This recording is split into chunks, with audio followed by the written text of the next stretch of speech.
नमस्कार, मैं अंजनी राय, आप देख रहे हैं जस्ट 24। इस समय हम बलिया जनपद के बिलथरा रोड तहसील अंतर्गत दुब्बर कृषक इंटर कॉलेज सूरी प्रेम रजा इब्राहिम पट्टी में मौजूद है। यहाँ पे टेक फेस्ट 1.0 के तहत कार्यक्रम का आयोजन किया गया है, जिसमें आप देख रहे हैं कि छात्र छात्राओं द्वारा प्रतियोगिता का आयोजन किया गया है। देखिए, जिसमें ये सब बच्चों द्वारा छात्राओं द्वारा निर्माण किया गया है, ये सब दिखाने के लिए। देखिए इसका क्या मतलब है, इससे क्या है, आइए जानते हैं। सबसे पहले ये बताइए कि ये जो आप लोग बनाए हैं, इस पर आप दो शब्द कुछ कहना चाहेंगे? क्या मतलब, इसका क्या मकसद है, इससे क्या है, इसके क्या फायदा है? मैं को लगा होना चाहिए, पार्क वगैरह होना चाहिए। हॉस्पिटल इसलिए बनाया है कि हम लोग के गांव में हॉस्पिटल होना चाहिए गरीब लोग की मदद के लिए।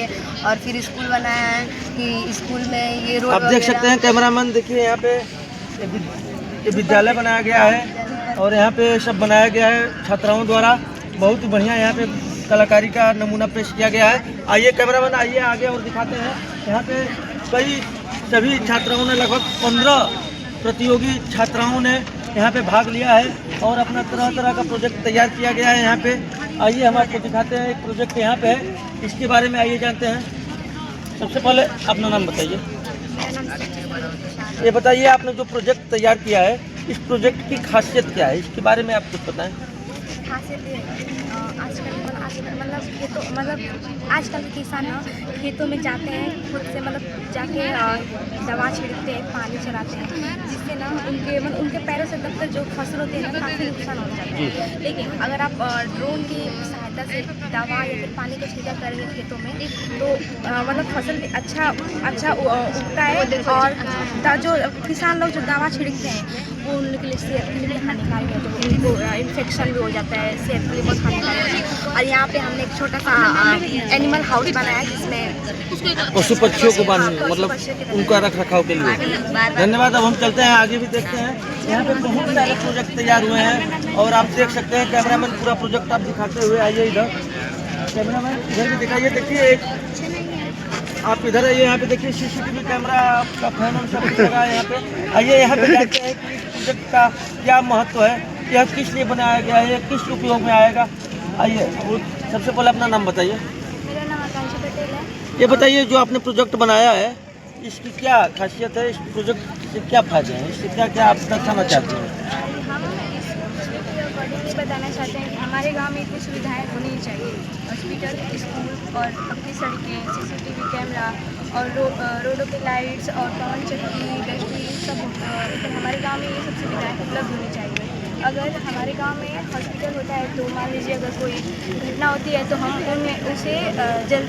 उन्हें जल्द से जल्द उस हॉस्पिटल में उनके इलाज के लिए लेके जा सकते हैं। क्योंकि अगर होता है ऐसा, कई बार ऐसा होता है कि अगर लोग दूर लेके जाते हैं, हॉस्पिटल ना होने के कारण लोग दूर लेके जाते हैं, तो कुछ लोगों की रास्ते में ही मृत्यु हो जाती है। और हमारे गांव में अगर डस्टबिन होता है, तो लोग उसमें अपना कचरा लेके जाके अपने घर का जानते हैं कि रोबोट कैसे चलता है, इसका क्या काम है। देखिए, सबसे पहले रोबोट आपने बनाया, अपना नाम बताइए। ये बताइए, इसको बनाने का उद्देश्य क्या है? इसको बनाने तो कुछ इसकी खासियत है जो अभी दिखा सकते हैं तत्काल में? चलाइए। देखिए, रोबोट यहाँ पे चला रहे हैं, कैमरा नहीं है।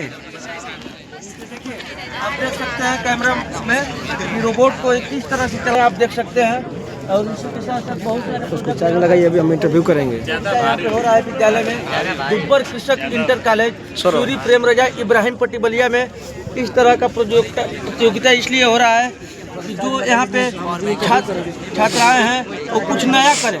नया करने के लिए इस तरह की प्रतियोगिता कराए जा रहे हैं और यहाँ पे इस तरह की प्रतियोगिताएं अक्सर होती रहेंगी। आइए, जो इस प्रतियोगिता के इन प्रोजेक्टों के जो हेड है, उनसे हम बात करते हैं। सबसे पहले जी, मेरा नाम नीरज मदेसिया है और मैं यहीं का भूतपूर्व छात्र हूँ। 2016 में इंटर पास किया था। उसके बाद मैंने बीटेक किया गाजियाबाद से। बीटेक करने के बाद मैं IT सेक्टर में as a software engineer job करता हूँ नोएडा में।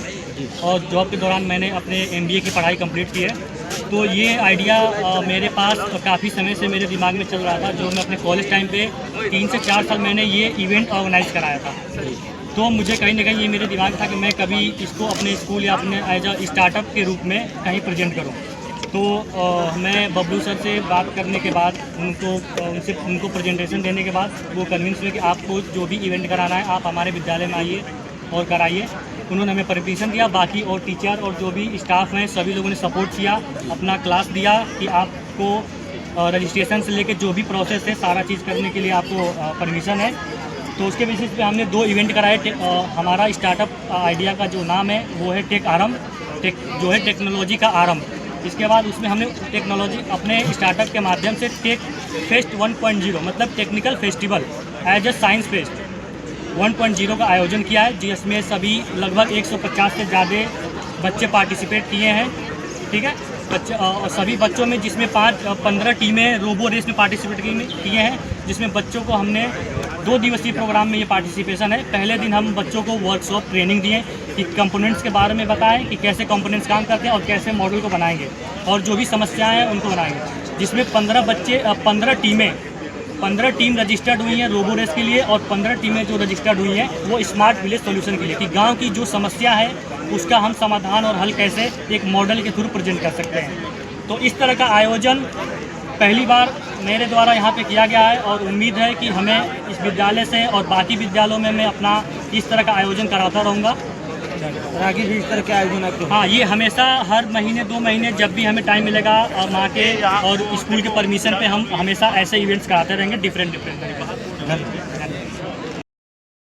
जी, एक हमारे पुराने छात्र हैं नीरज जी, थोड़ा सा ब्रीफ कर देंगे लेकिन मैं बता दे रहा हूँ। जी जी, ये टेक आरंभ ये किया गया कि ग्रामीण बेल्ट में बच्चे की प्रतिभाएं जो बहुत है, लेकिन उनको कैसे निखारना है, कैसे उचित प्लेटफॉर्म देना है। सबसे बड़ी चीज़ होती है कि प्लेटफॉर्म का मिलना। अगर प्लेटफॉर्म नहीं मिलेगा तो फिर बच्चे आगे नहीं बढ़ पाएंगे। तो उसको देखते हुए हम लोगों ने 2 टाइप के कंपटीशन को हम लोगों ने कराया। पहला रोबो इलेक्ट्रॉनिक्स के थ्रू और दूसरा कि हम स्मार्ट विलेज कैसे कर सकते हैं।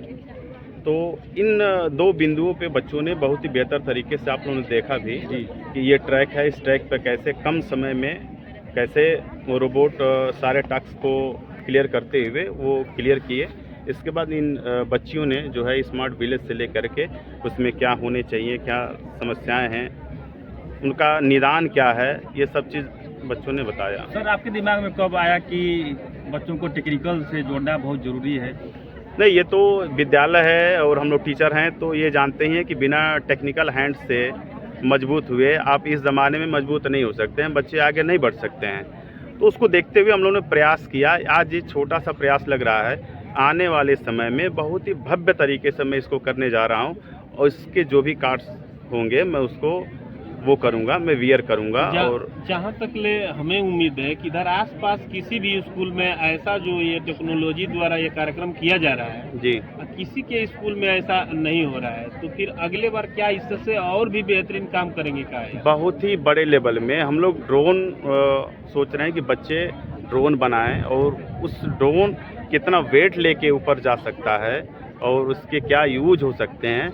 हम लोग अगले कार्यक्रम में बहुत ही बड़े लेवल पे हम करेंगे इसको। सर, इस तरह का कार्यक्रम करा के यहाँ के छात्र छात्राओं और लोगों को क्या संदेश देना चाहते हैं? जी, हम देना चाहते हैं कि आपके बच्चे क्रिएटिव हैं, आप अपने बच्चे की प्रतिभाओं को समझिए और देखिए और उचित प्लेटफॉर्म देने की कोशिश कीजिए। मैं कोशिश यही करूँगा और अपने अभिभावक बंधु से निवेदन भी करूँगा कि बच्चों की भावनाओं को थोड़ा सा समझें, उनसे बात करें कि बच्चों का रुझान और माइंड किस तरफ जा रहा है। ये कोई ज़रूरी नहीं है कि आप मार्क्स अच्छे ला देंगे तो फिर आप सफल हैं। बहुत ऐसे बच्चे हैं कि मार्क्स कम हैं लेकिन वो बच्चे उनकी टेक्निकल दिमाग है, टेक्निकल बुद्धि है, तो उस तरीके से वो आगे बढ़ सकते हैं और उसमें मैं भरपूर सहयोग करूंगा। आर्थिक रूप से भी, हर तरीके से भी उन बच्चों को आगे निखारा जाए और यहाँ से बच्चे आगे जाएंगे जिनको आगे हम अगले कड़ी से हम जोड़ते जाएंगे, आगे निकालते चले जाएंगे। सर, जिन छात्र छात्राओं ने इस प्रतियोगिता में सहयोग लिया और उनकी योग्यता को जो उन लोगों ने मतलब यहाँ पे टैलेंट दिखाया, उसको लेकर छात्र छात्राओं को आप क्या कहेंगे? 10 से 15 इन बच्चों को हम लोग सेलेक्ट करेंगे और फिर आगे वो प्रोजेक्ट तैयार करेंगे। उन प्रोजेक्ट को हम लोग गवर्नमेंट के सामने कैसे पेश करेंगे, प्लेटफार्म है हम लोगों के पास। चर्चा काफ़ी लंबी हो जाएगी, लेकिन हम लोग पूर्ण रूप से बिल्कुल तैयार हैं कि हम लोग इसको प्रेजेंट करेंगे बड़े लेवल पे गवर्नमेंट के सामने। धन्यवाद सर। थोड़ा सा ये